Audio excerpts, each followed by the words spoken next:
You talk about the crystal waters and the lush mountains, and yeah, I've been hearing this for a few months, and I know that it is now a kind of a future thing that China is very, very much preserving what it's got. And I noticed in Chongqing there is now a fishing moratorium. You can't fish for 10 years, so that they're trying to recover what has been lost because of overfishing. And there's all kinds of problems. And yeah, China was very badly polluted when I first came here. It's not now. And as an example of what China is doing, the fishing ban is one. Now, I saw something that I never thought I would see just yesterday reported in Guangdong. Somebody took a photograph of a leopard in Shenzhen. What? A leopard in Shenzhen? And I didn't know this, but leopards live in Shenzhen. Yeah. These are not cats. These are leopards. Now, this is one of the most modern, advanced cities in the world, and a leopard is there. Now, a few months ago, I remember reading about a very rare kind of whale in Shenzhen Bay. Now, how does that happen? These whales didn't come here for many years. Now they're coming back. Now, how does that happen in a polluted place? It doesn't happen. And that is an indicator to me of China's health and well-being environmentally. It has definitely changed. It has massively improved.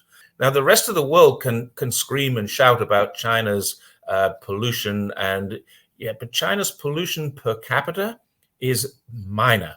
It's a lot less. The worst polluting countries in the world are countries like Australia and Canada. Who would believe that? Per capita pollution is much higher in Canada and Australia than it is in China.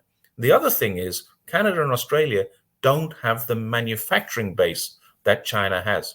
So China is the world's largest manufacturer with the most people, and its per capita pollution index is a hell of a lot lower. And that's another thing that you see when you cycle through Gansu and Xinjiang.